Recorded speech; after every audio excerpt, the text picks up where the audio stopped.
Good evening, ladies and gentlemen. Welcome to the Burke County Board of Commissioners regular meeting for Monday, April 21st, 2025 at 6 p.m. We have all commissioners present tonight, clerk, our manager, our attorney, and our finance officer over here, Miss Margaret. Good to see everybody tonight. Let me remind you to silence your mobile devices. If you have telephones that's going to ring and make a noise, please put those on vibrate or silence those at this time. As you come tonight, if you have a presentation, you come to the lectern, please be sure to press the button on the right so that the red light comes on and everybody can hear you here, and we can get a good YouTube recording also. We are pleased tonight to have Dr. Wayne Johnson, Sr. of the Shiloh AME Church to bring our invocation.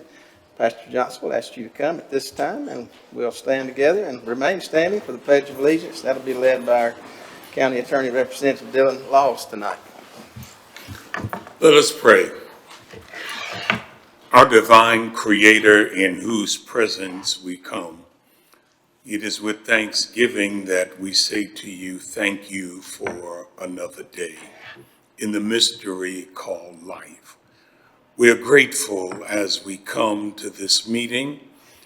We invite your presence as decisions and plans are presented and made. We pray for our nation, our state, our county, and we would ask that your benediction would rest upon our lives so that all of the glory and all of the honor will never be our cause for self-aggrandizement, but we will always be grateful to you. You are our shepherd. You are our Lord. We are your people. On this day after resurrection celebration, we just want to say thank you for all that you have done. Bless the world in which we live. Help us one day to live together as brothers and sisters, or unfortunately we will perish as fools. Bless us now. Keep us in all that we do, that it will be done always for your glory. And together we say, Amen. Thank you, Pastor.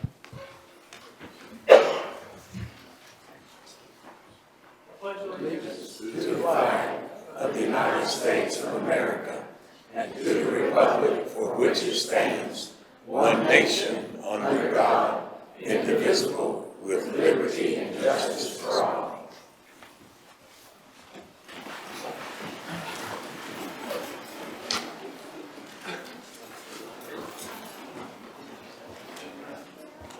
All right, gentlemen, tonight we have approval of agenda item number 4, and I will ask you to make note of removal of consent item number 15, budget amendment number 21. This grant's given directly to TDA and not directly to the county. And then move items for decision number 2 to consent. This is the second parcel belonging to Burke County Public Schools, and this easement was approved at the Board of Education's April 8th, 2025 meeting. And then remove decision item number 3. Finance needs some additional time to assess whether this policy change is needed. So, gentlemen, with those amendments to the agenda, I would entertain a motion. So moved, Mr. Chair. Thank you, Mr. Vice Chair. Those in favor signify by the uplifted hand. It's 5-0, Madam Clerk. All right, tonight, gentlemen, item number 5, approval of meeting minutes. We have meeting minutes from January the 7th, 2025, Board of Commissioners pre-agenda meeting. January 2025, Board of Commissioners regular meeting. February the 4th, 2025, Board of Commissioners pre-agenda meeting. February 14th, 2025, Board of Commissioners recessed meeting. I would entertain a motion to approve these unless there's some change. Mr. Chairman, I'll make a motion to approve all 4 minutes as read. Thank you, Commissioner Burns. All those in favor signify by the uplifted hand. 5-0, Madam Clerk. All right, tonight we have item 6, we have presentations. We have 3 presentations tonight. The first item of presentation is a special celebration tonight. We have a proclamation celebrating Miss Betty Chandler on her 100th birthday today.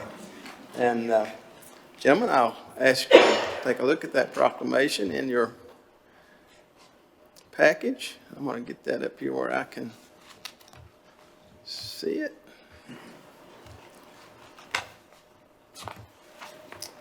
All right.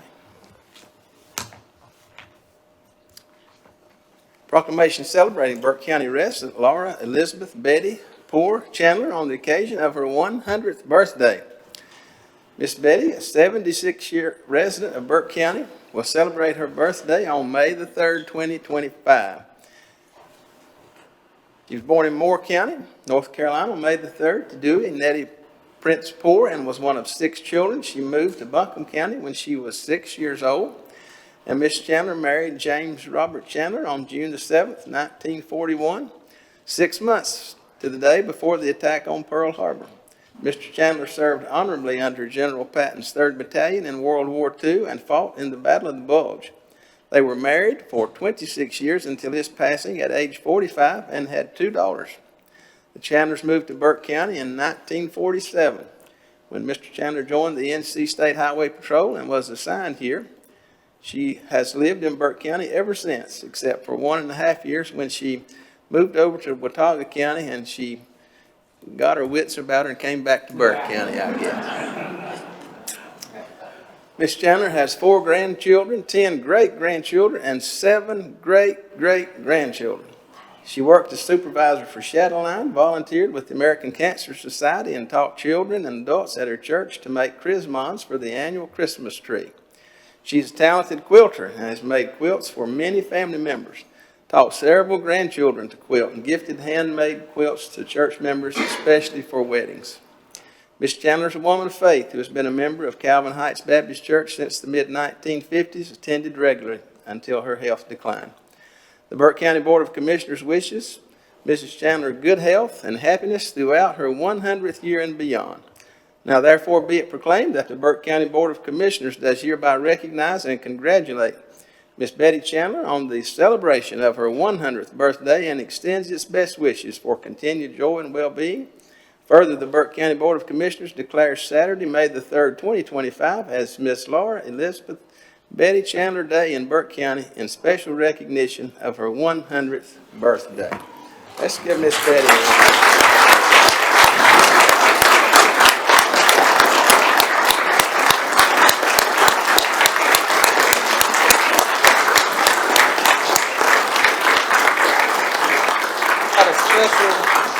Special presentation for Miss Betty. And guys, we come around, let's get a picture maybe with her family.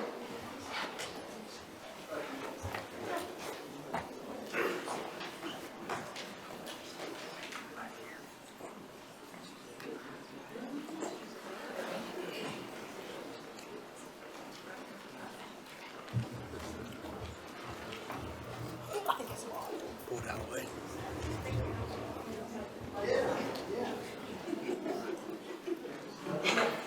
Family, y'all come on up here with Miss Betty.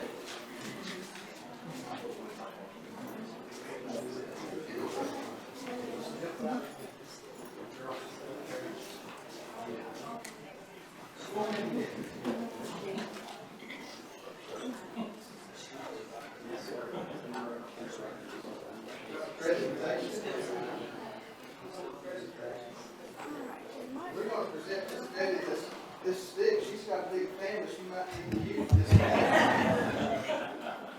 You think she probably could use it? Yeah. All right. Let's get a good picture for Miss Betty. Everybody look this way. Okay. Yay. Awesome. All right. Congratulations.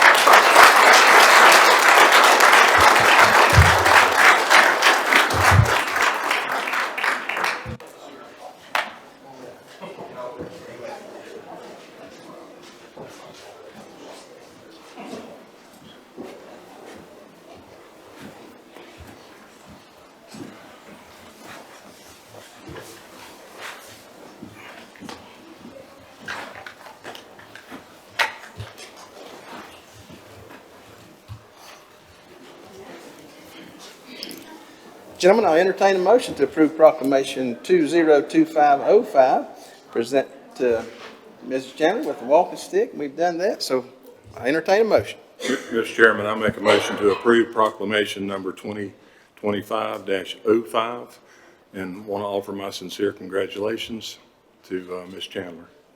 Thank you, Mr. Burns. All those in favor signify by the uplifted hand. 5-0, Madam Clerk. All Mr. right. Chairman, I was just advised that in that picture is 5 generations with the baby, the newest one. So, that, I mean, that's quite an accomplishment. Fantastic. Absolutely. We don't get to do that very often. Again, thank you guys for being here. Item number 2 tonight is proclamation declaring April 18th, 2025 as Lyman Appreciation Day. And let me point your attention to that proclamation, gentlemen. This has been a proclamation that we've done several times, but this year I think perhaps it's a little bit more special to most of us. I think most of us may have a little better understanding of what linemen do for us on a day-to-day basis, particularly after what most of us have been through. I suspect every one of us in this room has been through Hurricane Helene this past fall. And so these guys do a fantastic job all the time. Let me just make a few points. I won't read all of this proclamation, or maybe I will. It's not too long. The linemen play a vital role in ensuring the safe and reliable delivery of electricity to homes, businesses, and essential services across Burke County, throughout the state of North Carolina and the entire nation. Their service is essential to the daily lives of our citizens, supporting economic development, education, health care, and countless other facets of modern life.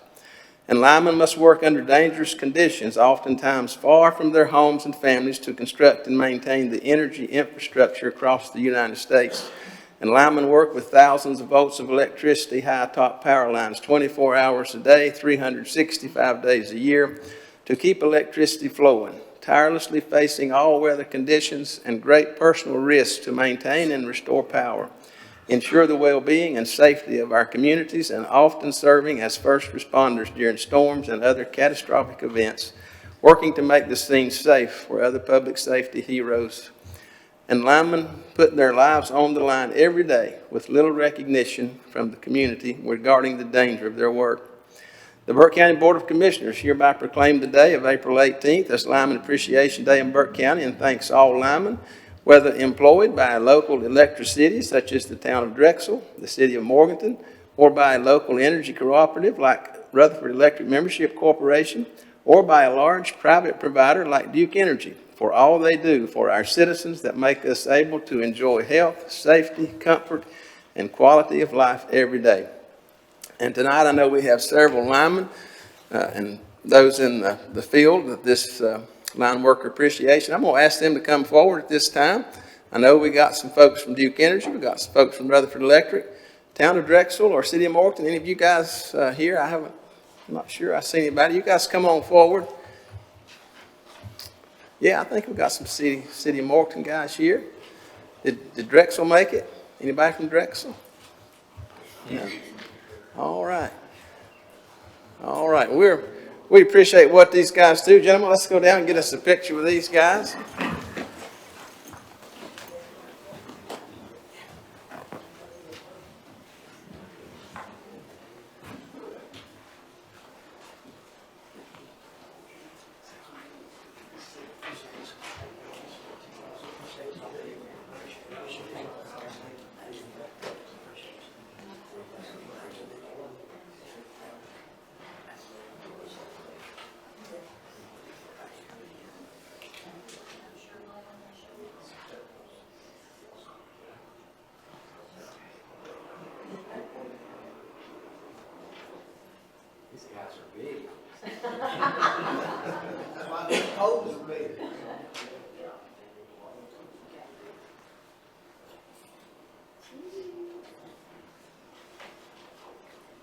All right, let's give them a hand.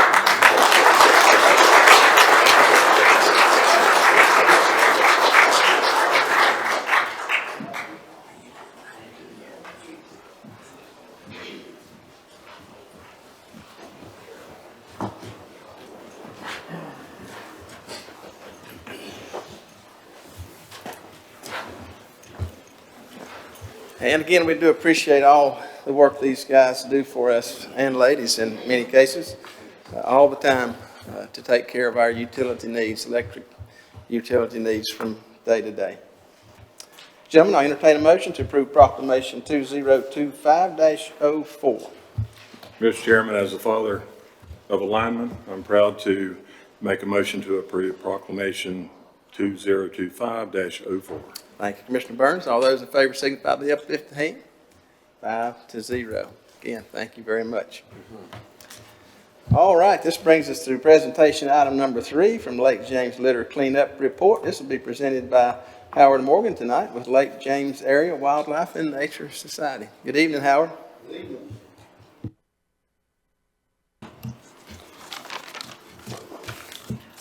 Good evening, Commissioners, Mr. Chairman, Commissioners, and Brian. Thank you guys for allowing us to come and give this report. First, I'd like to recognize some of the folks that helped. If you'll stand up, if you helped with the cleanup this year, we got a few people here. Thank you, guys.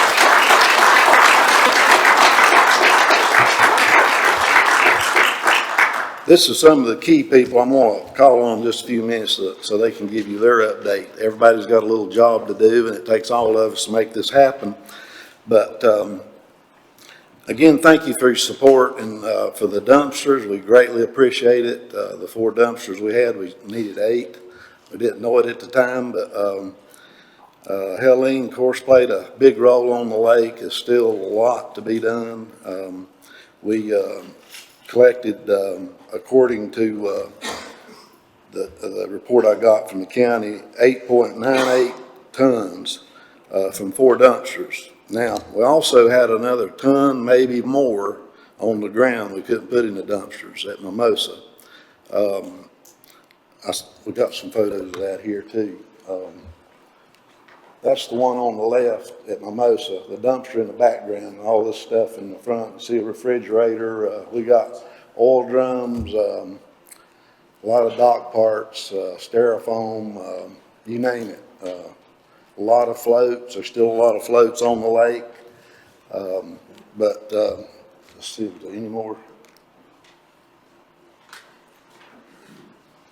This is some more of the boats that come in.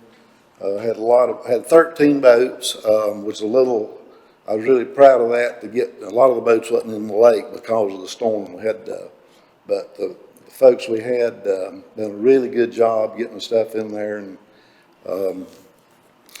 like the state park, we really had a big obstacle this year. We usually do it out of the state park. They had so much damage we couldn't use their boat ramp. They wouldn't let anybody in, so they let us use the canal bridge. So it was a little different with setting up and as many people that come in. We had 82 students, area high school and college students, 47 adults that were signed in. But working at the canal bridge, we had to compete with the fishermen and the boaters, and so it's a little different getting garbage in, getting it out. So most of it come out of Linville, we took to Mimosa. And we had a dumpster at Linville also, Linville Access, and we filled it up. We also had a cleanup earlier in the year in November, just at Linville. I think you guys helped sponsor part of that. There was a dumpster there, and thank you. We had a good turnout in November as well to clean up some of that in Linville. There's still a lot of big stuff that we can't handle. We've pinned it, and hopefully we'll get Duke Energy's contractors to clean some of that up in the days or years to come. It's just a lot of big stuff. But I want to thank some of the people that helped make this happen. Lake James State Park, Burke County Sheriff's Department, Banks Heitzman, Tyler Gant, Caleb Green. Sheriff helped. He got out on the road. He had his own group of kids. We have the kids that come in. We send them out with adults. We clean up all around the lake, 26 miles, as well as the lake itself. So he helped us out. I always help us out every year. Having the police boat on the water is a big help, with EMS on the boat with them in case we need them. It's a big help. Also, we had Lake James Environmental Association that helped. Mimosa Boat Landing. It was a great help. Corbin Hightower used his front end loader to load all this stuff. Lands End Campground, Jimmy Crooks, Gary and Debbie Crooks, they pick up a long part of the 126. And we couldn't have done it without these next three guys. Ken Brooks, the dock builder with Lakeside Services, and Nick Parker, dock builder, and Philip Leonard, dock builder. These guys got a lot of this big stuff you see that we couldn't handle. Let's see if there's some more. There's one that, well, it didn't get in there, but there was one of a whole load of dock parts with Ken Brooks' son on top of it. It was a cool picture. But these guys did a lot of hard work for us. We appreciate it. Now I'd like to recognize a few people that really made this thing happen. Jerry Fantry, he is the current chairman of our chapter, our Lake James Wildlife chapter. So Jerry, if you come up, he does the roads. He aligns all these kids and adults sections of the road to pick it up. So, Jerry. Well, thank you all for what you've done to make this possible. I just want to recognize Howard, who makes the gears turn of this whole operation. He works hard. He works hard, and boy, was it a success. Would also like to recognize Michael Spath from the Western Piedmont Community College and Adam Mazzolino from Freedom High School. I reached out to them to see if they get me some volunteers, and boy, did they get me volunteers. And these students were just terrific. I mean, they were just incredible. Hard workers, conscientious, but they had fun. They really had fun, because we got feedback from them all. And I actually got a letter from Michael Spath, and he says he can't wait till next year to get this done. So absolutely, absolutely extraordinary effort that the students put in, and Michael Spath and Adam Mazzolina. Just a terrific job, just a terrific job. So we're going to keep going doing it, and we'll keep that lake clean, and we'll keep the roads clean. The roads were a challenge, I have to admit. The roads were definitely a challenge, but a lot of hard work, and it got done. So with that said, I want to thank you again for helping us with this, with everything you did, and together we'll just get it done. Thank you. Thank you, Jerry.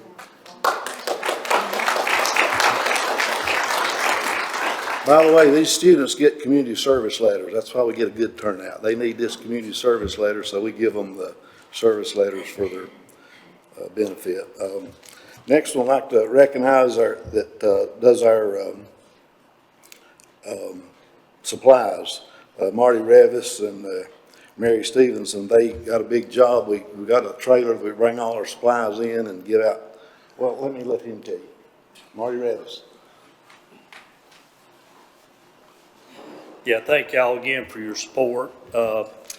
We've got trash bags, signs, you name it, we got it. First aid kits, all of that are mostly donations that we get in. Some of it by funds that we get, we're able to purchase.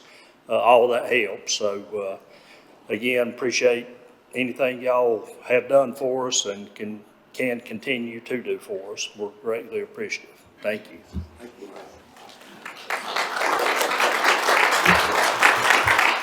We also provide them with vests. We're running a little short on vests. We got to make an investment, get some more vests for these kids, but we try to put out road signs for them for their protection as well. So thank you for Marty for the supplies. First I want to recognize Cliff Bechtel. He does the food for us and all the area restaurants. So Cliff, if you'll come up and give a quick report on the food.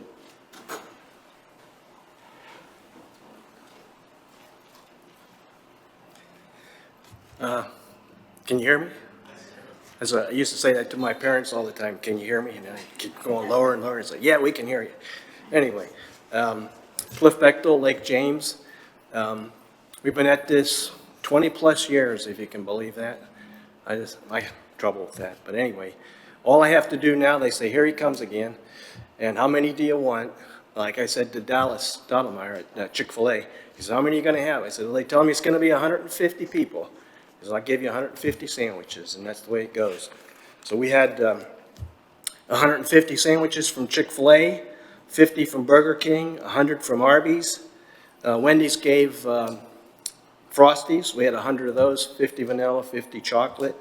Papa John's, 12 pizzas. We cut those into 6 pieces, so we had a lot of pizzas. And I figured with all first of all, you know, the girls come from high school because they know the boys are going to be there, and the boys come because they know the girls are going to be there. And on top of that, their teachers cajole and bribe them. They say, we're going to throw out your lowest grade, and we're going to just average it out and stuff like that. So they like coming. They get a letter of recognition also to go with their college application. But anyway, it's been a work of pleasure for me, and it's not really work because you just show up and they pop the food on you and you take it out there. And also, when it's all said and done, I'd like to talk about the linemen for a minute, because I'd like to warn people about down power lines. My cousin, he was the first cousin, lived in Orlando, Florida, and after Helene was done, I think it was Morton came into Florida like a week later. He was just in his backyard cleaning up what he thought was debris and everything, and he stepped on a live wire in his backyard. He was the only person killed in Orlando by a hurricane. So if you see any down lines, stay away from them. Thank you very much.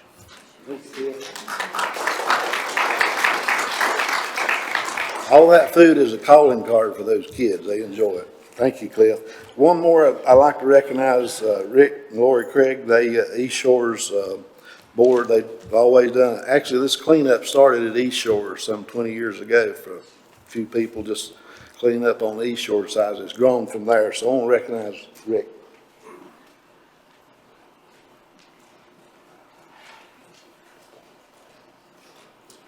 First of all, thank you, commissioners, for dedicating this time to us. And I want you to know how much hard work these people put in. Like I say, 10 years ago, or 11 years ago, I became president of East Shores Association, and we were doing the roads, and everybody says, well, why you do the roads during a lake cleanup?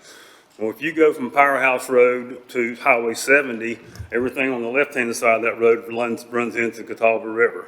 Everything on the right-hand side runs into Lake James. So by cleaning up the ditches first, it keeps a lot of this trash out of the lake, and we're trying our best to keep Lake James beautiful. And I guess they left the last person to bring up some bad news. I was here last year, and I thank the commissioners for this, and I also brought up a problem that we're having. It's what's known as the portage area on the North Powerhouse Road. And there was a Duke representative here, and she said, oh, I had no idea this was going on. I'll take care of it. Well, nothing has been done about it since that day, and it's getting worse. There's traffic there. I think Sheriff Hinchman had his group of people there, and all these kids picked up just nothing but bag after bag after bag. I know I picked up a whole pickup load myself. So I don't know how many of you were here when Sandy Beach was around Lake James and how big a problem it was. But this is going to become a new Sandy Beach if the commissioners or someone doesn't take advantage of or get to it and start doing something about it, because there were no parking signs up there. They've tore the no parking signs down. They just come in there and they go to the lake and they leave diapers, they leave everything, trash, whatever they bring in, they don't take out. So I'm just asking, maybe the county commissioners can write a letter to Duke Energy. It's Duke Energy property. What happened to this piece is when the new road was cut down to Powerhouse Road, they left the old road base in there, and now it's become a parking lot for nothing but people to go down and trash the lake. So I don't know what we need to do next to come up with that, but I'd like to, tell the commissioners we'd like to have something done about it if they can. Thank you again. Thank you, Rick. Thank you again. I know it's been long, but it's been 3 months putting this together every year. So I'd like to thank you again and all the volunteers and neighbors and friends and businesses that want to keep Lake James clean. Thank you again for your time. Thank you, Howard. Appreciate all the work that you guys are doing to help keep the lake clean, help keep our community clean. And with that, gentlemen, I'll entertain a motion to accept this report as presented. Mr. Chairman, I make a motion to accept the report as presented. Thank you, Mr. Vice Chair. Those in favor signify by the uplifted hand. Thank you very much, 5-0. Again, let's give these folks a big hand for all the work they've done.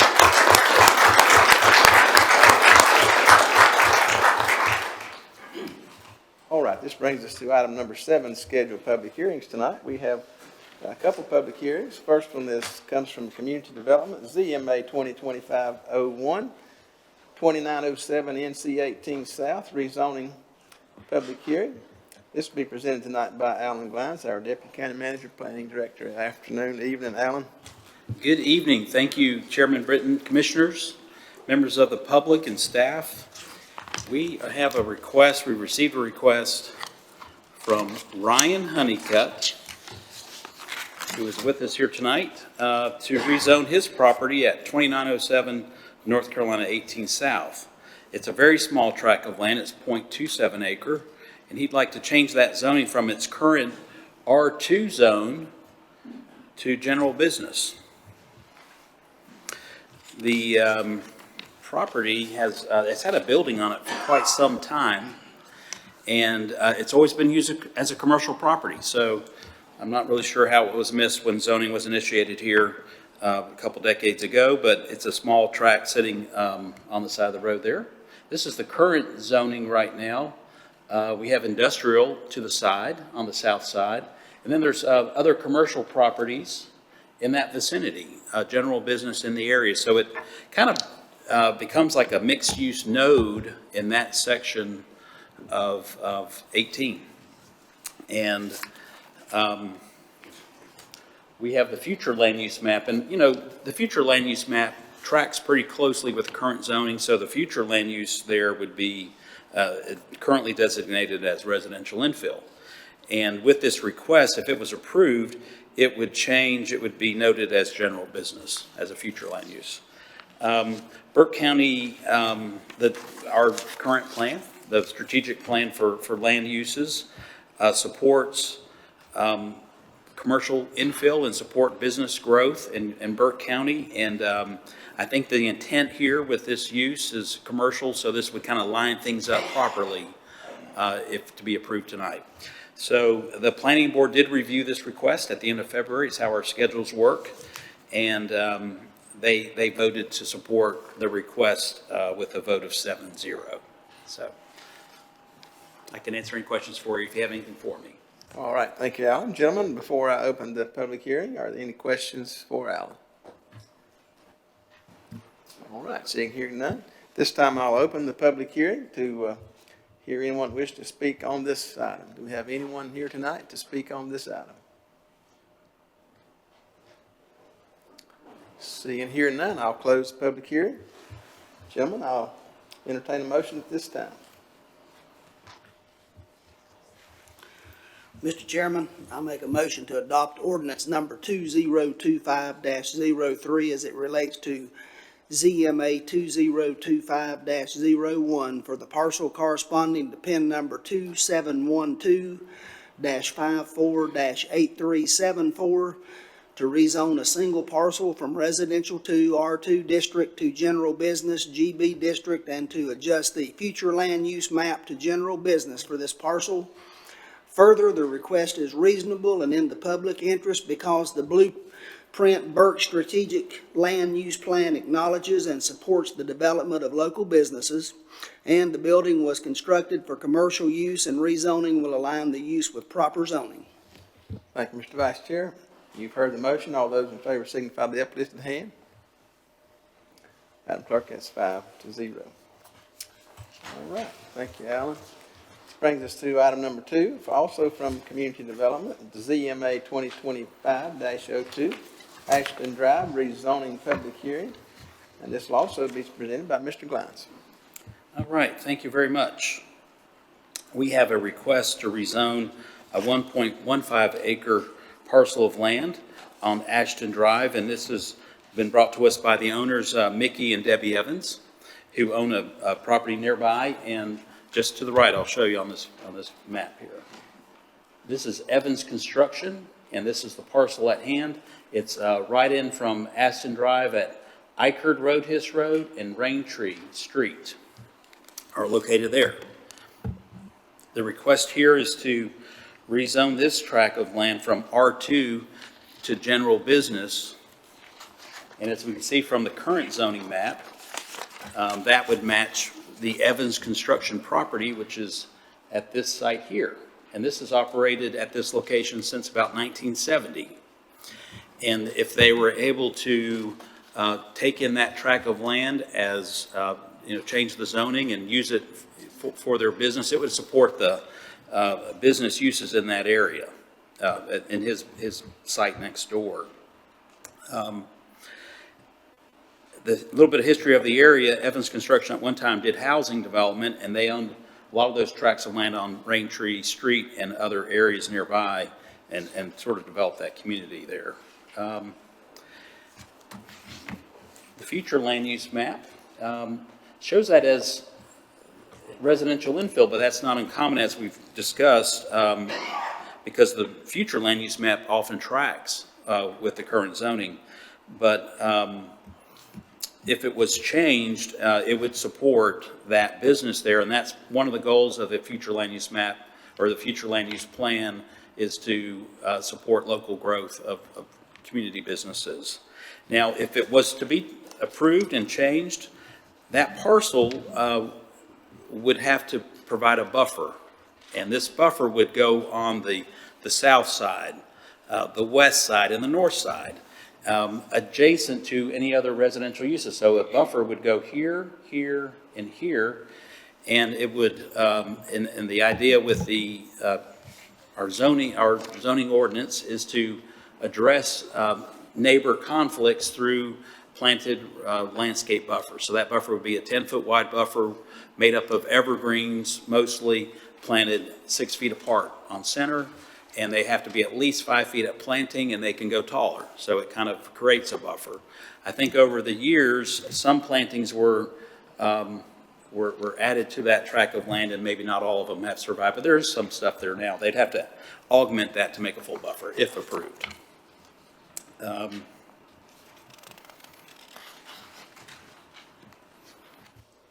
Mr. Chairman, I only have one quick question related to the buffer. Does the buffer have to be, is there a restriction based on the full growth diameter of the shrubs or the evergreens that are planted? They have to be that far off the property line as to not encroach on the neighbor? Right, they're within a 10-foot strip, measured from the property line into the tract of land.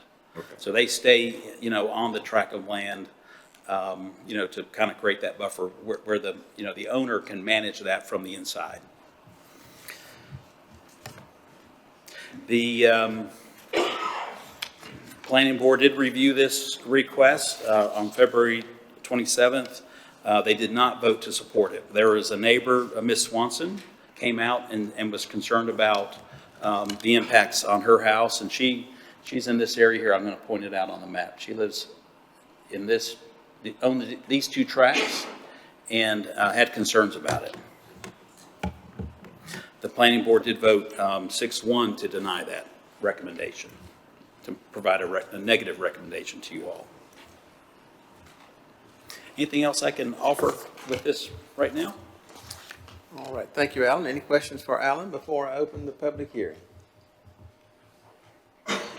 See and hear none. At this time, I'll open the public hearing. Do we have anyone here tonight to speak to this issue? Mr. Chairman, we have Terry Swanson. Okay. Terry?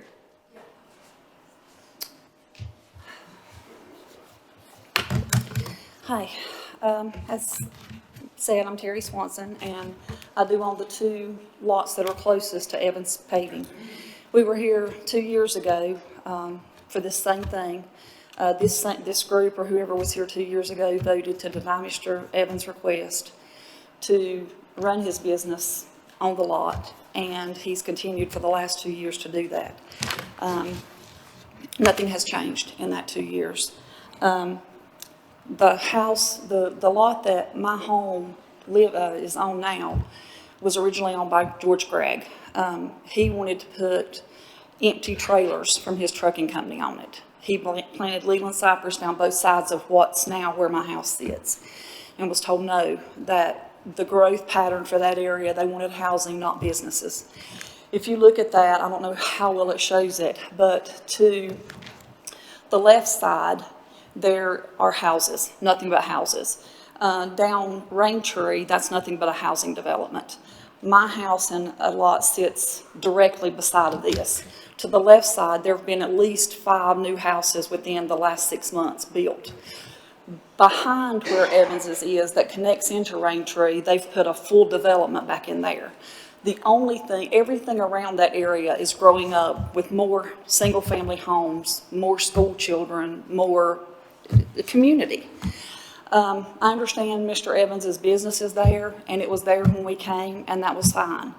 But the lots that were there were nothing but trees that Tommy Blanton owned, that he could put 2 more. He had 2 half-acre lots that he could put 2 more double wides on. That was the plan for him to rent. At least that's what he told us. But it was residential. So everything on every side of us is residential. This is the only business. And so I would just ask you to again think, this is, as was said 2 years ago in this same meeting, the growth pattern for this is for residents, for children, for communities. These trucks going in and out are not good for the school children standing out. Raintree has kids that are there that the trucks are going in and out of. Ashton Drive has families that the trucks are going in and out of. So I would just ask you to please protect the community and let it grow as a community, not as a business. Thank you. Thank you, Ms. Swanson. Anyone else to speak to this item? Please state your name. Mickey Evans.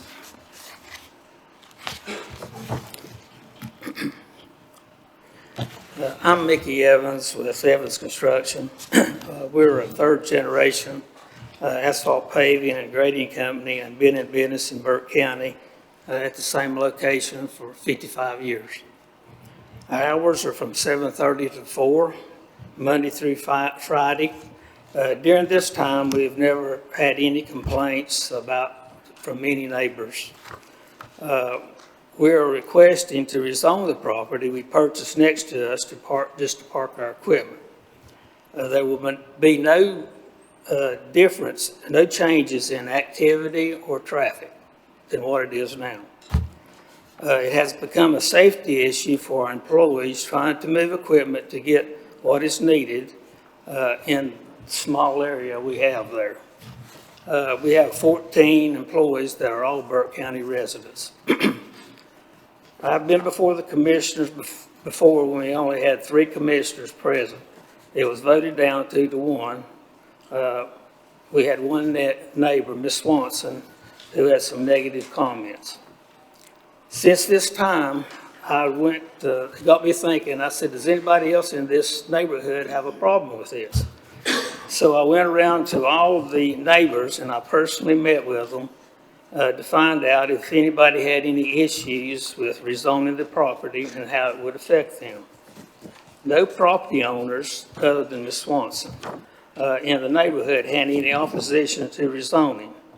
In fact, most have positive comments. I've got 22 signatures of property owners, the people that are around the property, and 5 of these signatures, which is everybody adjoining the property, has signed a petition stating that they have no problem with it. I have got one letter here. Mr. Ken Cranford, he would have been here tonight, but he's out of town, and also Tommy Blanton.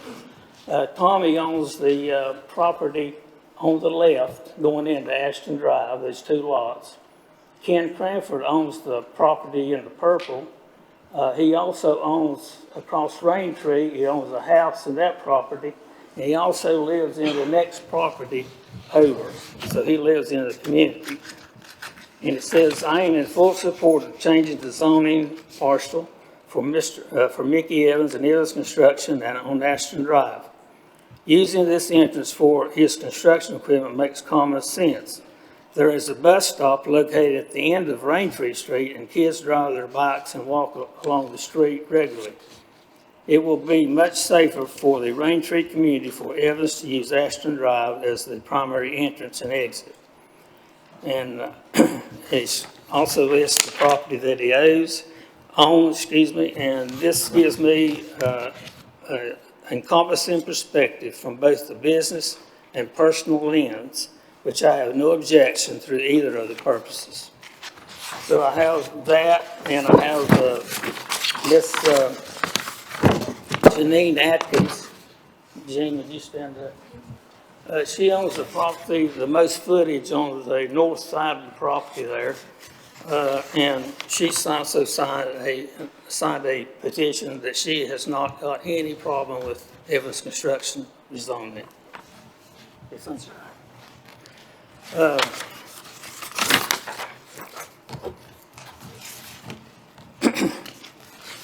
Okay, the property is enclosed with fence and topped with barbed wire. The only way in and through the gate is on Ashton Drive. We have a deeded 45-foot right-of-way on Ashton Drive. We leave the gate open during business hours for deliveries, but we lock it securely after hours. We also have security cameras overlooking the property so we know who is delivering products, uniforms, and picking up trash. The people here tonight are neighbors, friends, and employees who support Evans Construction. Y'all stand up.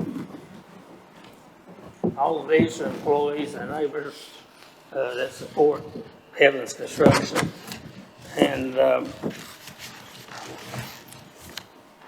we recognize that Evans Construction for all the work they do in Burke County. A lot of our work is in Burke County.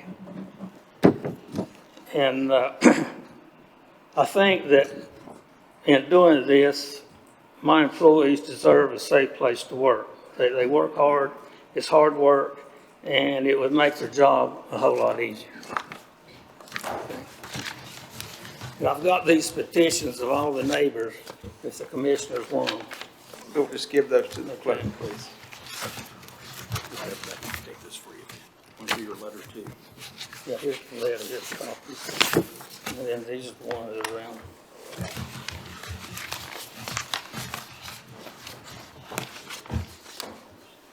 Thank you, Mr. Evans. Is there anyone else tonight to speak to this issue? Someone's coming.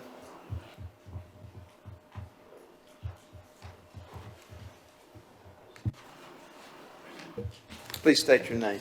Jean Miller. I have been with Evans Construction for the last 5 years, and I work in the office, but I do see a lot that goes on outside, and I think our main concern is that we are very limited on space. And if you look, the garage takes up over half of the space there, and then there's, a building there that just basically, it's just a cover that covers all of our dump trucks. It covers all of we have tractors, we have trailers, we have just regular cab trucks that the employees drive out to the job sites. There's really not much room for them to move in there. We have, as we know, we have this empty lot over here, which would be ideal to be able to at least put some of the machinery over there from time to time. It's not something that we need always, but it's one of the things that we do need. And, I worry about our employees because they're coming out every single morning, they're bringing out the dump trucks or their machinery or whatever. They're coming and they're having to fuel these trucks. And that is also just right on this side of the garage where they do that. Now, if they're out there and if they don't notice that somebody is walking behind them, then they could very easily start backing up and hit somebody. These trucks, the dump trucks, don't have backup cameras. So it's really hard to be able to see, and I've seen numerous occasions where it is really close out there. So I just would like to say that in my opinion that we don't have enough room to move what we have. These employees work hard, and they work hard every day, and they work in all kinds of weather. They work in the rain, they work in the snow, they work in the heat. And, you know, they deserve a space to be safe. And I just think most of the employees that have been with Evans Construction, they've been with us for years. And they are family, and we look out for them like family. But thank you. I just wanted to tell you what I thought. Thank you.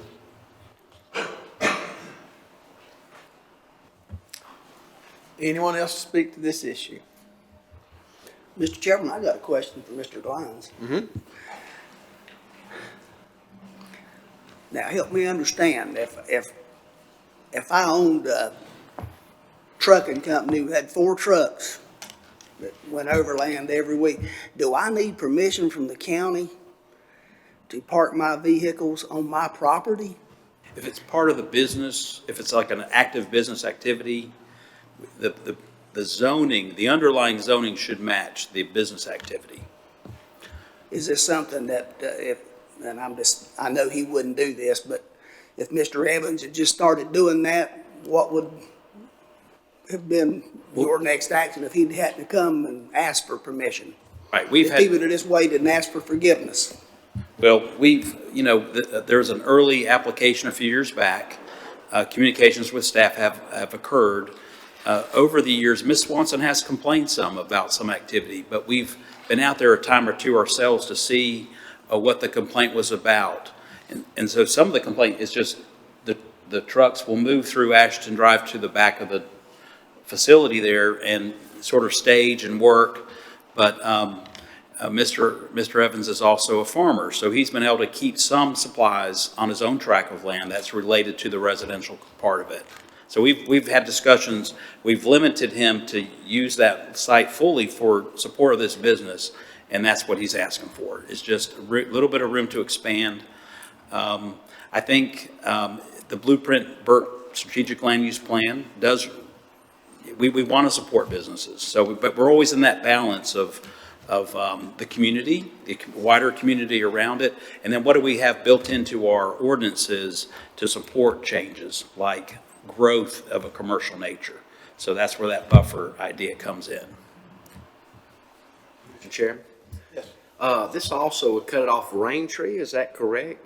No, there's for the children, as far as that, it'll give them a separate entrance, right? Right. So there is an access on Raintree. I think what they're saying is most of the activity during the day, besides employees arriving to work, most of the coming and going of any trucks or equipment is going to come out of Ashton Drive. So it takes it off of Raintree where there's more of a neighborhood, more walking with kids and stuff like that after school or to meet the bus. Thank you. Alan, would this be an application for conditional use to put some conditions on in terms of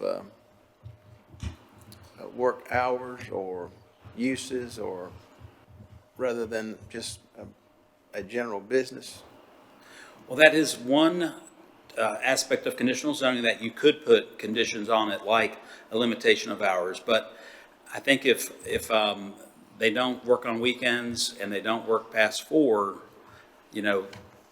that's just kind of normal business type daylight hours, if you will. I'm not sure what else we'd put on it.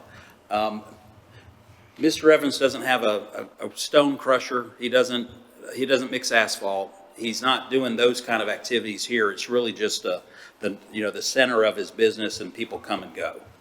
So it's kind of I'm not sure how we limit it exactly, except maybe just hours. Okay. If it was conditional zone. May I say something? That's what we were told the last time, is there was no way to put a restriction on it. There were huge piles of asphalt. There's trucks going in and out. They come in, pick up, drop off.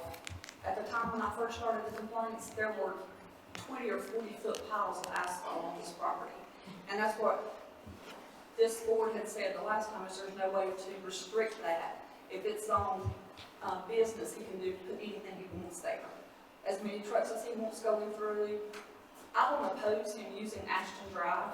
I oppose that being a residential, change from residential. I don't oppose the road. I oppose the lot being made from residential to business because he can put anything he wants and drive anything he wants over it. So, Mr. Evans, just help me understand. So right now, your entrance comes off of Braintree, and if you use the lot, do you have an entrance through your current business onto the lot, I presume? Is that correct? I'm sorry, I didn't hear the last part of it, about Connecting to your existing parcel.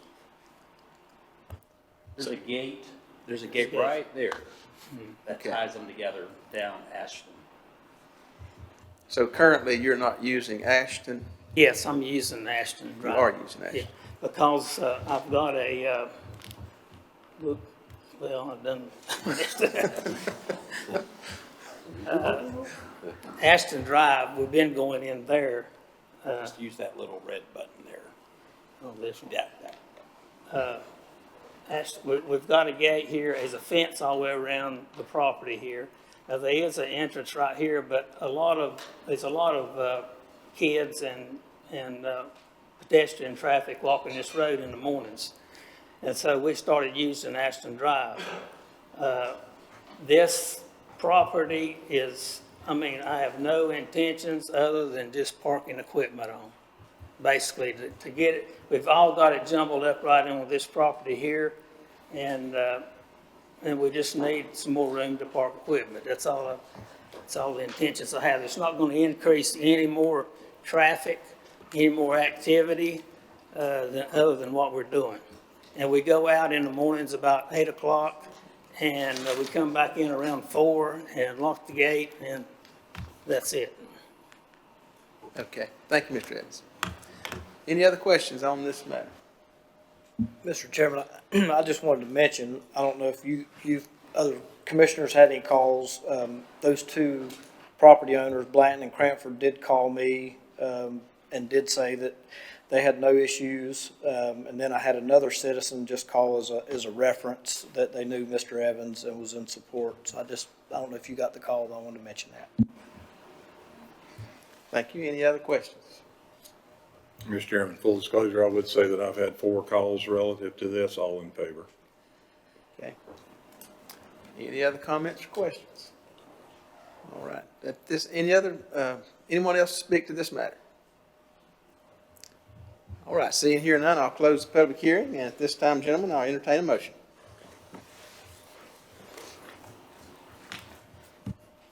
I make a motion to adopt ordinance number 2025-04 as it relates to ZMA 2025-2 for the parcel corresponding to PIN 2773-13-5760 to rezone a single parcel from residential 2R-2 district to general business G-B district to adjust the future land use map to general business for this parcel. The board finds that the request is reasonable and in the public interest because the blueprint Burke Strategic Land Plan acknowledges other residential, non-residential uses in the area and supports expansion of local businesses. The zoning code provides for perimeter landscape buffer to be managed impacts on residential areas. All right, thank you, Mr. Stroud. All those in favor of this motion signify by the uplifted hand. Madam Clerk, that's 5-0. All right, thank you very much. Thank you, Alan. This brings us now to item number 8, informal public comments tonight. Madam Clerk, any folks signed up to speak? Yes, sir, Mr. Chairman, I have 3 people tonight. Kelly Pearson. Ms. Pearson?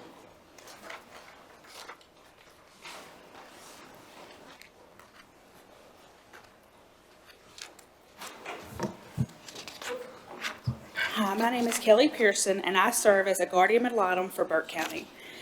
But more importantly, I'm the proud adoptive mother of 4 incredible children, all with special needs. Each of my children came into this world facing unimaginable odds. They were all born drug exposed through no fault of their own, infants who had no say in the choices made before they took their first breath. From day one, they've needed a level of support and care that goes beyond the basic needs. I know you have been workshopping on how to use settlement funds our county has received, and I'm truly grateful for the time and thought that you've put into this process. I'm here to ask from one parent to a room full of leaders that you please think about these kids. The lack of mental health services and support for children with intellectual and developmental delays in our county is staggering. What we do have is so overwhelmed that families are waiting weeks, sometimes months, just to get an appointment. Our children need more access to counseling, real timely counseling, without waiting in line for help that should be immediate. And when there's a crisis, it's even more heartbreaking. Right now, the only emergency option is the ER hallway at Grace Hospital. That's not care, that's triage. And it's not enough. We need emergency mental health resources that are truly responsive, trauma-informed, and child-focused. I don't pretend to have all the answers. I'm not a policymaker or a professional in this field. I'm just a mom, standing here for her kids and for all the other kids who don't have someone to speak to them. They deserve better. They deserve a system that is ready to catch them when they fall, not one that's already too full to help. As you make these difficult and important decisions, I ask you to keep them in mind. Invest in mental health. Invest in developmental and support. Invest in emergency care that doesn't mean waiting in a hallway for someone to notice. Thank you for your time and compassion and your commitment for the children of our community. Thank you. Madam Clerk? Amy Kincaid.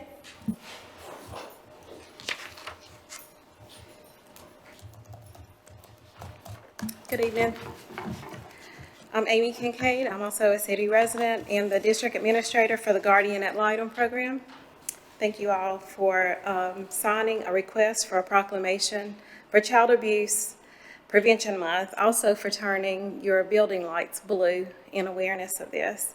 This is my second year asking, and being a program that advocates on behalf of children, I do not want this issue minimalized or just another piece of paper that you sign.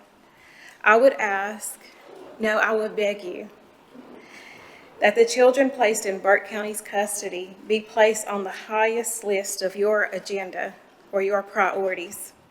Several months ago, this board asked to take on the governance role of the Department of Social Services.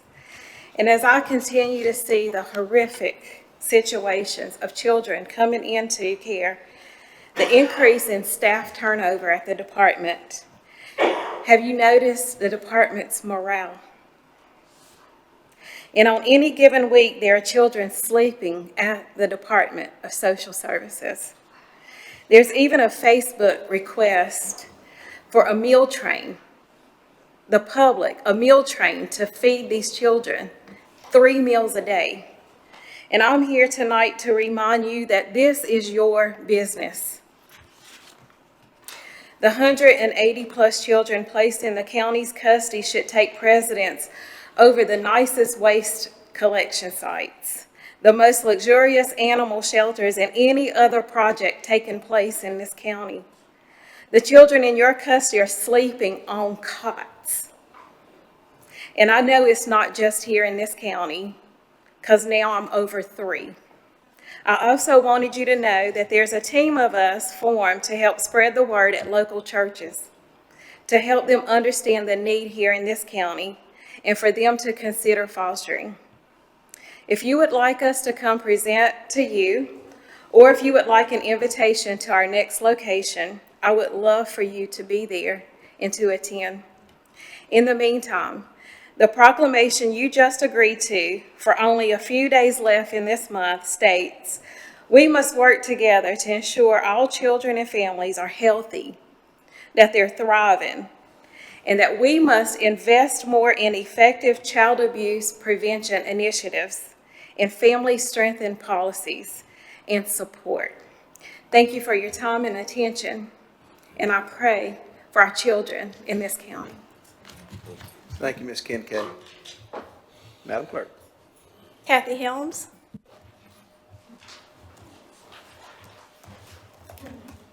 My name is Kathy Helms. My name is Kathy Helms. First of all, I just want to say thank you for opening this meeting in prayer. Thank you for the Pledge of Allegiance. Thank you to Kay, who helped me get organized and get here tonight. So I'm here on behalf of Nancy Harden, who is 80 years old, a widow who owns and resides at 4131 Valley Trail. She's unable to be here tonight due to having to care for her 18-month-old great-grandson as a result of the child's mother having surgery today. Beverly Hall, who resides with Nancy, is here with me.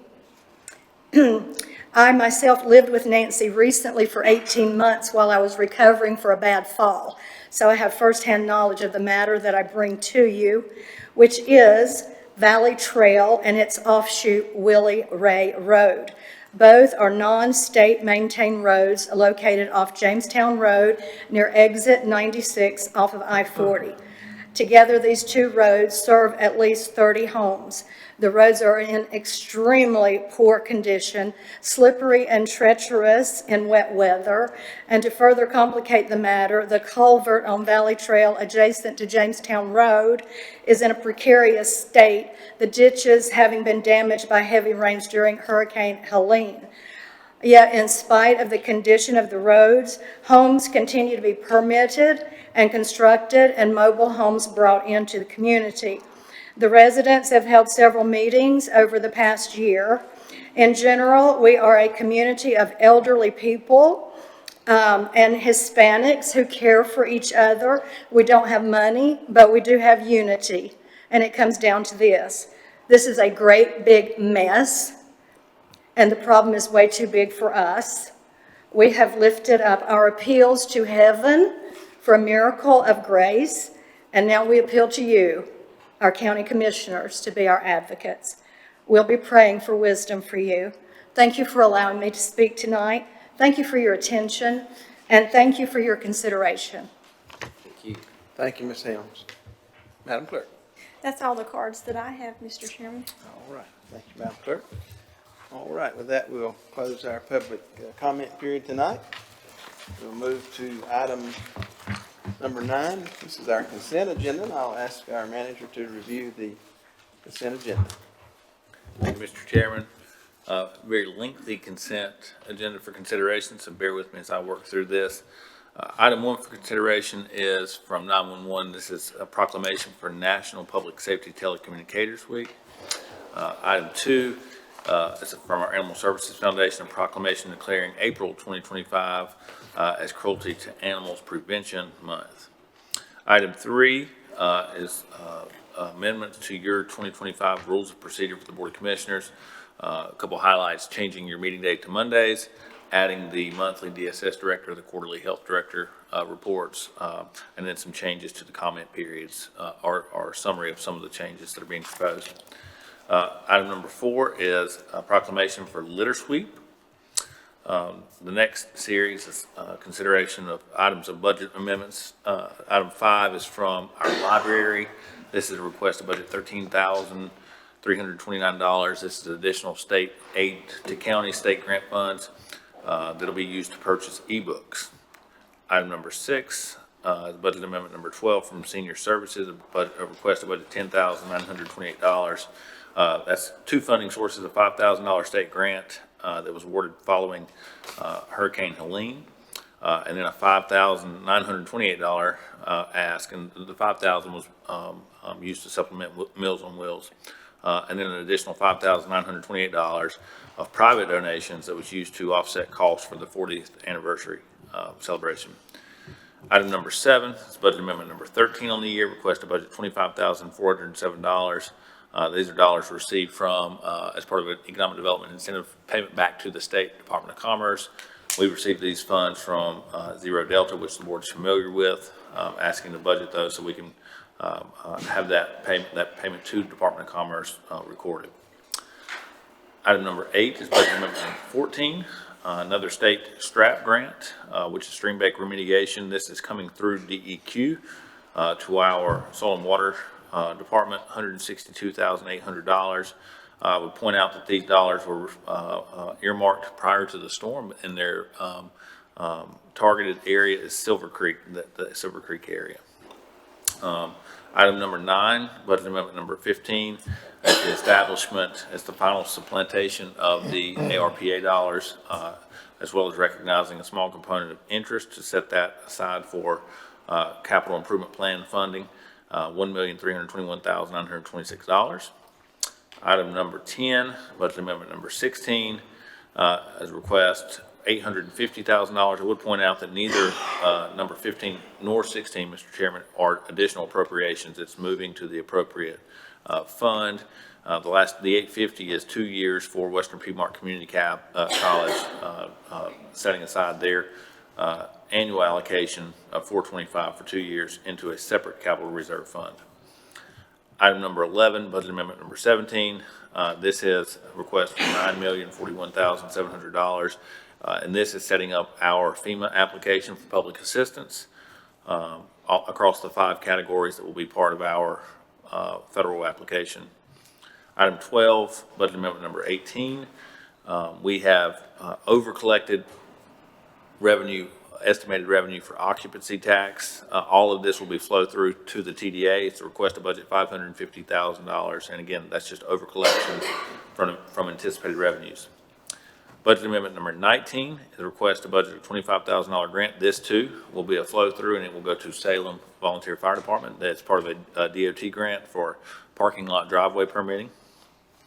Item 14, budget amendment number 20, is a donation received from the ASPCA, which is an animal welfare organization, to our Animal Services Department. Again, it's part of a storm remediation. Item 16 is budget amendment number 22. And this is to budget to $183,542, which is essentially the interest earned on the 2021 LME MCO grant. And as you all talked about at your February 14th work session, we'll be sending that to Partners Behavioral Health. So this budget amendment allows us to do that. Item 17 is from our clerk, and this is appointments to seats number 4 and number 19 of JCPC. Item 18 is reappointments to our America 250 committee. Number 19 for consideration is a proclamation declaring May the 1st, 2025 as a National Day of Prayer. Item 20 is a 12-month extension for leased space, county property to adult corrections. Item number 21 is a request from Longtown Volunteer Fire Department for the board to validate a letter to Home Trust Bank of revenue guarantee for capital expansion. The expansion is roughly 1,200 square feet, $670,000 is the estimated cost. Item number 22 is from a proclamation from the guardian ad litem proclaiming April 2025 as Child Abuse Prevention Month. Item number 23 is from our health department declaring another proclamation, National Public Health Week. Items 24 through 26 are all from our tax department. Number 24 is our March 2025 collection report. Number 25 is our March 2025 release and refund report. Number 26 is the annual order to advertise for delinquent 2024 real property taxes. And finally, for consideration is an application from Duke Energy for a permanent utility easement that would run across county property adjoining Drone High School. That was fairly lengthy, Mr. Chairman. I'm happy to answer any questions you may have. All right, thank you, Mr. Manager. Any questions on these items? Just for clarity, I would note to the audience and those listening that all of these items were reviewed in far more detail during our pre-agenda meeting. So that's the consent agenda tonight. With that, gentlemen, I'll entertain a motion. Mr. Chairman, I'll make a motion to approve the consent agenda as presented. Thank you, Mr. Vice Chair. Those in favor signify by the uplifted hand. 5-0, Madam Clerk. All right, this brings us to item number 10, items for decision tonight. First item comes from the clerk, appointment to the Burke County Library Board of Trustees. Madam Clerk. Thank you, Mr. Chairman, members of the board, ladies and gentlemen of the audience. This is a request to remove Mark Patrick's name from the roster for the Burke County Library Board of Trustees and thank him for his service, and to appoint either Janice Gravely or Locke Hoffman to seat number 4, which is an at-large seat, to complete the remainder of a term ending December 31st, 2027. Thank you, Madam Clerk. Gentlemen, you've heard this information. We have tonight 2 applicants for this seat, number 4, Janice Gravely or Locke Hoffman. I would entertain nominations for seat number 4. Mr. Chairman, I make a motion to remove Mark Patrick's name from the roster for the Burke County Library Board of Trustees, thank him for his service, and to appoint Janice Gravely to seat number 4 at large. Thank you, Commissioner Burns. Any other nominations? Seeing here none, I'll close nominations. All those in favor of seating Janice Gravely, please indicate with the uplifted hand. Madam Clerk, that's 5-0.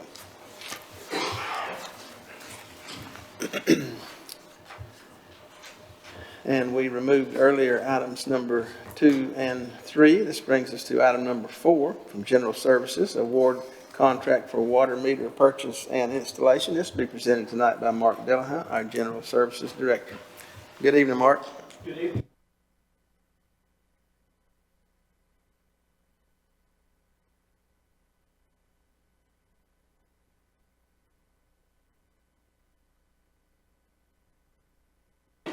No, sir. That's a particular what we currently have, and the other one, the bigger S is the current. Yes, sir. That's correct. And that's, kind of shows the difference in technology of what we're looking to get here. And what is the technology difference? The data collection, the storage of information it has that's retrievable for our customers, and I'll be getting into some of that in my PowerPoint here. Again, as you mentioned during your pre-agenda meeting, we received bids for the purchase of 2,240 water meters on March 18th and bids for their installation on April 4th. This will constitute a complete replacement of all of Burke County's residential customer water meters. And at this time, I'm going to share with you a little bit about the process and the project. Burke County has 3 separate systems, which you've probably been told a number of times through the AIA information, and totaling about 103 miles of water line. Our customer count on those 3 systems is about 220 for Airport Roadhouse line, 35 for O'Mara, and the Burke South, which is called that because it is primarily south of I-40. It's about 2,000 water customers. There's 3 different types of water meters out there. It's manual read would be one, which is what they had in the Stone Age when I started in 2000, where you actually got out of the truck down on your hands and knees, flip the lid, wipe the mud off, and call out a reading to the guy in the truck. What we have now is AMR, drive-by, and it transmits a radio signal to the truck as a drive-by. The other technology is ARI, which actually transmit a signal back to the office through a radio transmission, and you have to have, our terrain is not really conducive to that because the mountainous terrain, we would have to put in a bunch of repeater stations and stuff to retrieve that information at the office, so it just wasn't a good setup for our location. Our current meter situation, most of our residential meters, as I said, are AMR. They're 12 to 15 years old. And due to that age, there's reduced accuracy and due to the wear and tear on the internal components and a lot of battery failure as well. When that happens, it still reads or records, but it fails to transmit. We have to get out and replace that. So the bids for purchase of the water meters, we actually got 4 bids with one from Core and Main for Neptune T10 meters, which is what you have up there, is a national company with locations throughout the U.S., including locations in Charlotte and Asheville. This next slide, you might ask what other water providers in our area use. There's a total of 8 different water providers in Burke County, and if you'll see on the far side of that slide, that's the meters they use. 3 of those 8 already use Neptune T10, and we will be the 4th. There's a reason that's because they're good meters. So another advantage to that'll put the sales rep in our area quite often because he's got a number of customers here. Some of the features of the Neptune T10 meters, they're manufactured right here in the U.S. in Alabama. As I stated earlier, the Neptune T10 meters store a 96-day history of usage, providing leak, backflow, and tampering alerts. So when we go out and read, we'll not only get a reading, we'll get a flag for any other information that, like a backflow situation or a leakage situation or anything of that nature will be captured when it reads, and we'll be able to alert the customer. And then, like I said, they have flow reports, and this is very helpful in resolving customer disputes. When they say, you know, we can tell them exactly when the consumption escalated on actually hourly increments if need be. Another feature is Neptune T10 meters have a full 10-year replacement warranty. As you'll see here, after 10 years, we get 100% replacement. 11 and 12, it drops to 70 and so forth. This is a pretty good warranty. I hope we'll never have to take advantage of that because they are good meters. This is a typical flow report information. As I was mentioning earlier, this is actually hourly. Now this report is in cubic meters. Our meters will read in gallons. But if you'll notice that solid blue line along the bottom, that notes continuous consumption.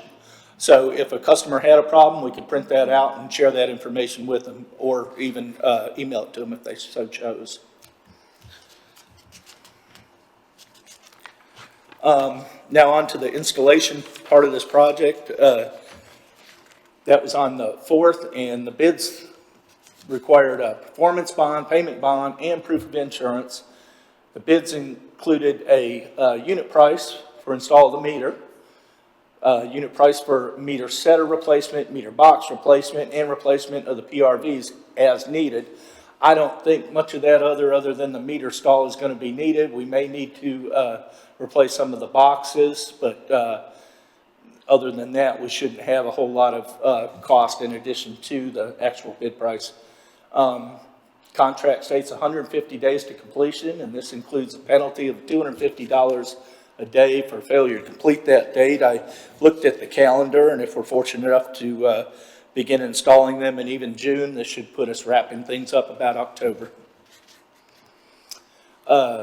This is the results of that bid. Company name EnviroCore. It's actually have a subsidiary, which you'll see in your agenda packet.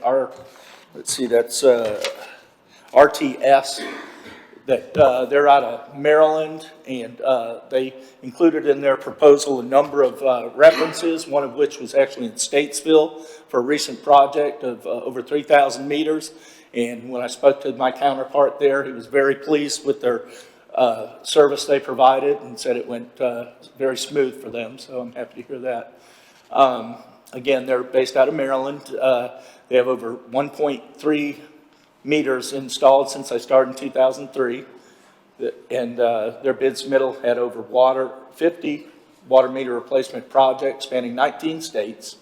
Their installation process will provide the county with 24/7 access to progress through their work management program, which includes data and photo verification of each meter installed. The project funding, the cost, this is for the purchase of not only the meters, but their installation. Both bids, low bids, came in at $751,736.42. The funds, which are all grant funds for this project, were allotted at over 1.3 million. So the remaining balance will be available for water sewer related needs. And that's all I have, and I'll be happy to answer any questions you may have. Okay, thank you, Mark. Gentlemen, any questions for Mark on this item? Mark, do these meters have a battery in them also? Yes, sir. Yeah, a real good one. What's the life of those batteries? Have any idea? Well, as you see from that's a 10-year full replacement, so it's going to be in excess of that, I'm sure. Yep. Okay.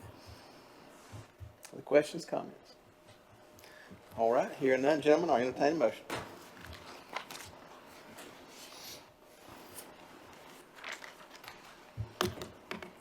Mr. Chairman, I do have one quick question. being that our water services are actually an enterprise fund, is there a return on investment based on customer usage that we can kind of? The return on investment would actually come as the more accuracy of these meters versus what we have now being 12 to 15 years old. The accuracy, I presume, is going to jump considerably. I think some of the industry standards show it, losing a considerable amount of their capturing the volume, especially when it comes to low flow instances like a leaky commode or something like that. Okay, thank you. Mark, you mentioned this, but just 2 points of clarity. Working with Chuck Willis and his team on our AIA project, this is one of the recommendations that they have. That's correct. They also point out that as meters age, they don't speed up, right? So as meters age, they slow down. And we know that we have 45% of the water that we're buying to sell, we're unaccounted for. Likely a big part of that is that more water is going through the meter than what it is reading, or it's not reading accurately and regularly. So we think that will help this. And you mentioned this, but I would point out the county received in 2021 a $1.1 million grant from the state, and then in 2023 an additional $200,000 grant. That's the 1.3 funding source was made up of those two grants. So even though it is a project that we're contracting, the funding source was outside of local dollars entirely. That's correct, and this is a needed use of those funds for sure. Other questions? All right, hearing none, I'll entertain a motion. Mr. Chairman, I make a motion to award the contract to Core and Main for the purchase of approximately 2,000 water meters and the associated hardware in the amount of $576,110.50. In addition to awarding the contract to RTS Water Solutions for the water meter installation services in the amount of $175,625.92. Further, authorize the county manager to execute the contract subject to review and/or revision by the county attorney. Thank you, Commissioner Burns. Gentlemen, you've heard the motion. All those in favor signify by the uplifted hand. Madam Clerk, it's 5-0. Thank you. Thank you, Mark. Which brings us to item number 5, Salem Fire and Rescue, report on building expansion, purchase of fire truck, and request for increase in fire tax. This will be presented tonight by Chief Autry from Salem Fire and Rescue. Come on down, Chief.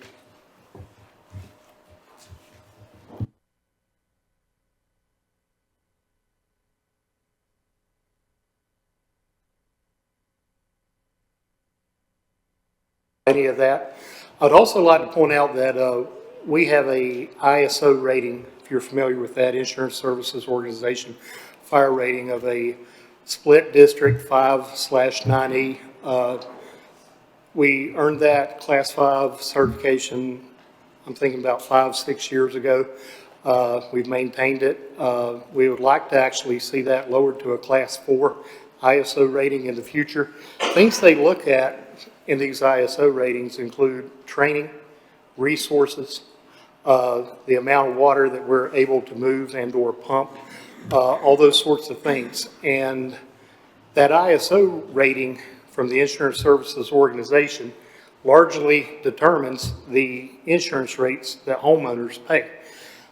And I would like to point out that one of the few things that you can see a direct return on in taxes is lowering your ISO rating and then the corresponding decrease in insurance amounts. Anyone that's familiar with this process could vouch that that's true. So I would like to point that out. I actually meant to mention it at the last meeting and forgot. But I do think this tax increase is warranted. I do think we need this truck. We're going to have the truck one way or another with or without the tax rate increase. So that means we would have to cut funding from other things that we're currently doing, which we also need. A couple people asked about grants and things like that. We've applied for every grant we're eligible for. We always have. We've gotten a few grants in the past. We got a grant just a few years ago for a SCBA fill station, which we have now. It was installed in the new building. Prior to that, we were having to go to the city of Morganton to fill SCBA cylinders. So we've applied for a number of grants. We've received a few. We apply for every grant that's available, but, you know, with the current situation with federal government grants, I don't have a whole lot of confidence in the next couple of years getting too many grants, or anyone else for that matter. You know, politics aside, that's just the reality of that. But I do think we've done our due diligence. We've saved money through the years, and now we're in the process of spending that to get the things we need. I'll be happy to answer any questions you may have. Okay, thank you, Chief Autry. Gentlemen, you've heard the information. We heard the information during the pre-agenda. Any questions for the chief at this time? Right? Yes, Chief, thank you so much for what y'all do. You've unfortunately been out to my place several years ago, and we were just grateful for what you did for us out there. Just a couple questions. I think the last report I'd seen in our packet, about how much money do you guys have on hand right now? I think $550,000. 550. Okay, Yes. I thought it was like 860. Well, we have 550 pocketed in a CD that we intend to use for expenses. There's more money obviously in checking accounts and operating expenses, but we've got $550,000 left of the about $1.5 million that we had initially saved, spent about $1 million of it, and then intend to spend this money paying down the balance on the building, and then using what's left as a down payment on the truck.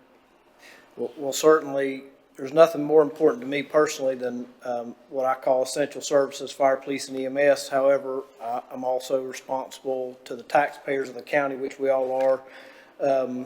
And so I've spent a lot of time trying to understand. I'm not an expert in the field as you are, but I see, of course, I'm sure you have more structures that you have to take care of. Yes, sir. Salem Fire Department, somewhere around the $500,000 mark right now coming in from fire tax, I believe. That should be pretty accurate.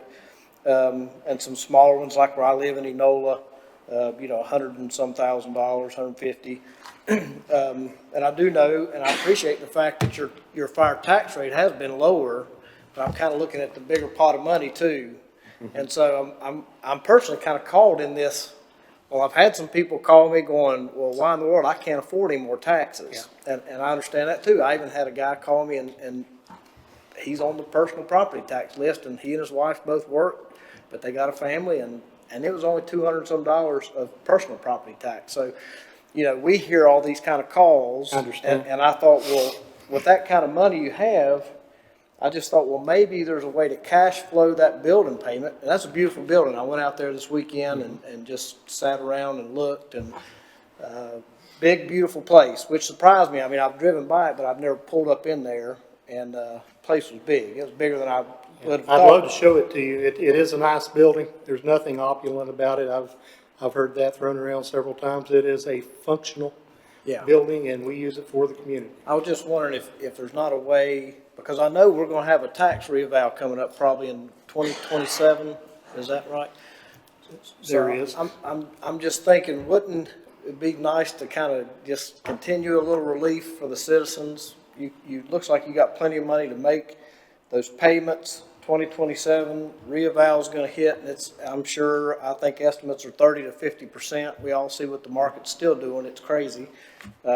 Just an idea, because I'm trying to figure out how do we help our citizens and help our folks who protect us. I've got two things I'd like to share. One, you know, our board spent well over 10 years, 12 years saving that $1.5 million.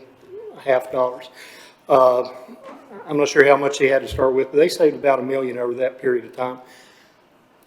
You can't save money fast enough to keep up with operational expenses, inflation, or the increase in building costs. During the period of time that they saved $1 million, the cost of that building doubled from $2 to about $4 million. It cost $3 million to save $1 million nest egg. That's kind of hard to wrap your mind around, but it's it's what we've ran into. The other thing is, speaking of grants and whatnot, them so diligently saving that money has created the same issue with grants. We've got a few grants here and there, but I think we would have got more were we not sitting on money they were saving that was earmarked for this purpose. Very diligent to do so. But I think in the long run, that's created some issues for us.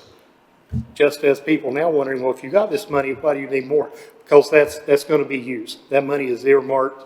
It is gone. Okay, it will be spent either on the building, paying down the mortgage, or if necessary, saving it for a down payment on the truck, a bigger chunk of it than we were originally going to. But that's not money we're just going to continue to sit on. That it has a end date. Yes, sir. In sight. When I first pulled up, the building looks brick, but I think it's metal, isn't it? Because I went to the side. It is a metal building, has a brick veneer, yes, sir.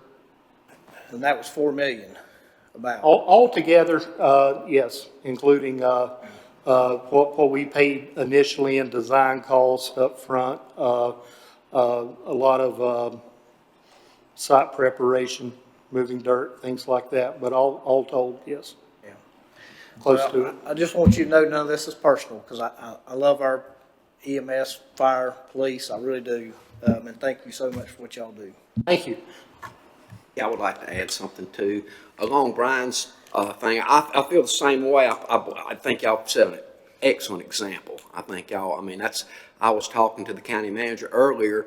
I would like to see all our fire departments volunteer, be on one level like you guys are doing, setting the standard. I'm sure they all are. I'd like to bet sis on the same page, and y'all know me. I want y'all to have everything you can have and the best in it. That being said, you know, me and Brian personally, you know, that was the thing we were elected for is, you know, no taxes and those kind of things. And it gets us in a precarious place, you know, because we have to set the tax rate as commissioners, you know, not the board, not everything everybody else is doing. You do one for one fire department, you're going to have to do one for all. And we want to do that. We want to do that. But that being said, you know, I would like to be moving forward, not the previous boards, you know, I'd like to be more in tune and connected with everything that's going on. I know you guys are able to do that for me, because, you know, I want to see us all do good. So I don't think it's going to be a problem moving forward, but I'm like Brian, it kind of, you know, it's hard to go up on taxes right now, but I know it's needed, and y'all have done everything right and set an example, so anyway. And I would also like to point out again, how low our tax rate is compared to the rest of the county. And that we did, in fact, go revenue neutral a few years ago, the only department in the county to do so. So I don't think there's any way that, you know, anyone could think that we've not done. Well, everybody I've talked to, you know, everybody I've talked to is nothing but good for you guys. And everybody seems like they really, you know, want you guys to have what you're having, you know, but that being said, you know, just from a tax rate. I understand. And you also mentioned, you know, treating one department as all the others. Look at our tax rate being nearly half of some other districts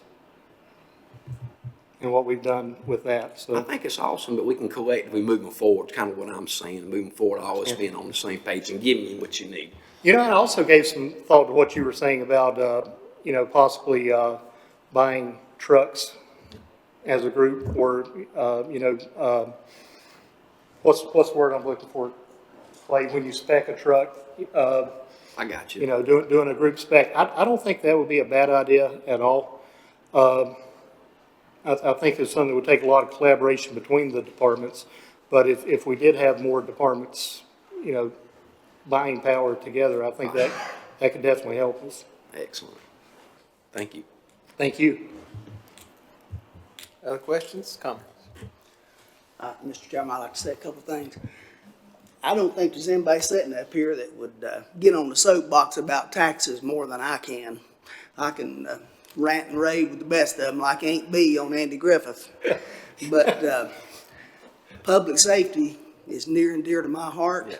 And I made phone calls. I never met you until a couple weeks ago. And I made some phone calls around town here and out there. And I live in your district. So when I vote tonight, I'm going to be voting to raise my own taxes. So I feel like I can get on this soapbox. But everybody I talked to said that this man, Mr. Autry, is not gonna ask for something if he doesn't need it. And I trust them. I will tell you that when the fire departments first started in Burke County, that was kind of contentious then too. I know my grandpa was a founding member of George Hildebrand Fire Department. And the loudest guy down there that didn't want to have to pay the taxes, when the thing was built, they backed the fire trucks up in there, the very first call they made was to his daughter's house to put a fire out. Wow. It saved her house. I never heard another word out of him after that. But volunteer firemen are good people. They're community-minded. They do more than just fight fires. I know because I had a family member that was one of them. And they're the first ones to have a benefit dinner or something for somebody that's got cancer, and they open that building up for people to use it. I know George Hildebrand has opened it up for the county to use for voting and all that down there, and I appreciate what you do, and I'll be voting for you tonight. Thank you, sir. Other questions, comments? I would just like to comment as a former volunteer firefighter and first responder team leader. What your folks go through on a day-to-day basis, the training and the education that's required is tenfold what it was back when I was in that in the 90s. There's currently bills being introduced that if they get through the House, if they get through the legislature, are going to be very problematic for you guys. Yes, sir. And it's going to be problematic for the citizens in our county. And I would invite anybody who wants to know anything about those bills to see me after, but that's something that I do plan to take up. One of them I've already delivered to our North Carolina Association of County Commissioners and asked that we form some kind of statewide effort. Thank you. The ISO rating is huge. And I remember when I got county water out in George Hildebrand where I live, it was a game changer for me in terms of homeowners insurance. And I understand that you guys have to maintain equipment to a certain level. So, you know, as much as we would like to be able to, and some pieces of equipment I know you can, like if you have a fire and rescue vehicle, it doesn't matter that it's a few years old. But there are guidelines and restrictions on the equipment that you have that count towards your ISO rating. And as much as I don't want to see anybody taxed anymore. You know, we've given the county manager and the staff the direction to try to look at some way to pull that tax rate down this year. And I think they have rubbed nickels and pennies together till they come up with something that I think we're going to be happy with. But along with Commissioner Smith, didn't hear anything from anybody in the community after your presentation. So I called a few. Pretty much the resounding comment that I got back is that they're asking for it, you need to give it to them, because they wouldn't ask if they didn't need it. So I want to today say publicly that I appreciate everything you guys do. I don't live in Salem's district, but I know what the requirements are.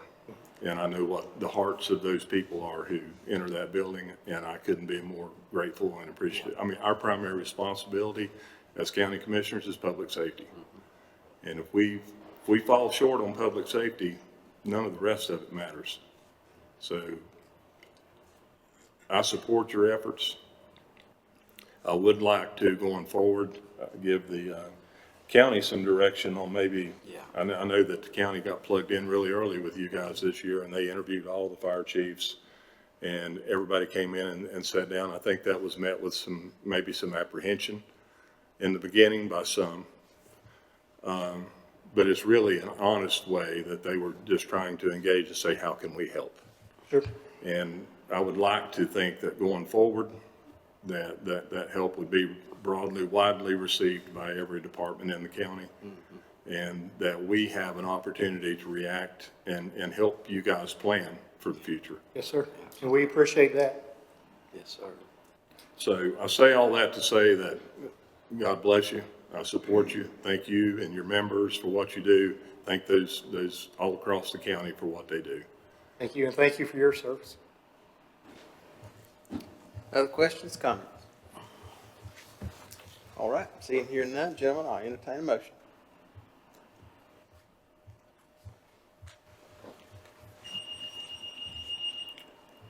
Mr. Chairman, I make a motion to direct the county manager to include .0248 increase in the fire tax rate for Salem Fire and Rescue Protection Association Incorporated in the district proposed in fiscal year 25-26 budget. And I would like to add to that, because I would like the county staff took it upon themselves this year to engage with all these fire departments. I want to make sure that that's a more proactive stance, so I would like to add to that motion that give the staff a mandate to engage with our fire service personnel across the county. Thank you, Mr. Burton. Mr. Burton, if you don't mind, would you restate that increase amount, please, sir? .0284 increase. Thank you very much. With that, all those in favor signify by the uplifted hand. Those opposed? Madam Clerk, that's 4-1. Thank you, Chief. Thank you, sir. You're being here tonight. All right, gentlemen, this brings us to item number 11, reports and comments. And we'll start right over there with Ms. Morgan. Anything from you, Margaret? No, sir, thank you. All right. Mr. Laws? Nothing, sir. Mr. Stroud? Yes, I would just like to say how wonderful it is to see everybody tonight. We'll have a great week. Thank you, sir. Mr. Burns? Yes, I'll go ahead and define some of these bills that I talked about earlier. House Bill 675 would basically require every emergency medical technician, intermediate, all the way through the whole process to be registered in the National Registry. And that's something completely different than how we've operated in the past. Also, House Bill 219 would remove counties' franchise rights for EMS and patient transport. I think that would be problematic. And there's also a budget item in there that in the budget bill would, it's a removal of the disaster management from North Carolina Emergency Management for the first 30 days of an event. And for obvious reasons, we should feel that this would remove the response to handle disasters from local emergency management folks. There's also another one, I can't recall it, I think it's House Bill 365 that would basically strip the rights of local governments as it relates to zoning. And we want to make sure we take a good look at that. I think the association's already taken that one up. Thank you, Mr. Burns. Mr. Manager? Nothing from me, sir. Thank you. Thank you. Mr. Vice Chair? I would like to say I appreciate the folks from DSS coming tonight talking about the foster program and the child abuse and all that. We appreciate what you folks do too. Thanks, sir. Commissioner Barrier? Yes, sir. I would like to thank Mr. Chairman for allowing me to be on the Opioid Director Interview Team. That's been a pleasure. That's something I'm very passionate about. This past month, of course, I'm on the Department of Social Services Board, so I attended that meeting, our Library Board, our Smart Start, and Child Fatality Prevention Team. So I'm on some of these children teams, and it is heartbreaking. So to hear our guardian ad litem representatives and to sit in that Department of Social Services and hear what the folks over in that building have to go through when these kids are there in the building, many of them in a mental condition that they should not be in that building, causing some trauma for our staff out there. So I just want to thank all of our teams for what they do and what they go through, and I think we're gonna push hard and work hard to get some help. Thank you. Thank you, Mr. Barrier. Madam Clerk? Thank you, Mr. Chairman, members of the board. I just would like to report that Burke County Animal Services Cup is running over with dogs and cats, and would encourage anybody in the audience, if they are willing to foster a cat or a dog, even for a little while, that everything you need is provided, and it would be a tremendous help to get to open that space back up. All right. Thank you, Madam Clerk. And then I'll just make a few reminders, courtesy reminders. May the 5th, Board of Commissioners pre-agenda meeting will occur here in this room at 3 p.m. May the 19th, we have a special meeting concerning the Marshal Lee's order to vacate. That's at 9 a.m. May 19th, our regular meeting that same evening at 6 p.m. would again remind the youth groups and others who might be interested in leading our Pledge of Allegiance here at the start of our meeting to please sign up. You can do that via form on the county's website, or you can speak to Madam Clerk. Also, Madam Clerk's already talked about the needs of our Animal Services Center and spay and neuter your pets. And we also had some proclamation relating to litter. So I would remind you again to take care of litter around your place when you're out and about. Pick up and be sure to contain your litter when you're driving around, and don't throw it in the back of the truck. Okay? All right. Madam Clerk, I'll recognize you for vacancy announcements at this time.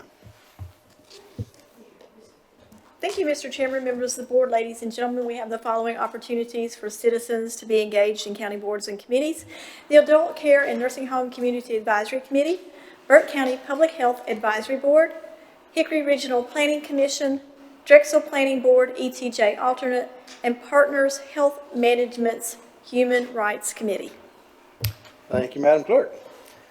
And that brings us to item 13, and I am pleased to report that we do not need a closed session tonight. And with that, we'll come to item 14, adjournment, and I'll entertain a motion to adjourn this meeting. Mr. Chairman, I make a motion to adjourn the meeting. Thank you, Mr. Vice Chair. All those in favor signify by uplifting your hand. That is 5-0, Madam Clerk. Thank you very much for being here tonight. Appreciate it.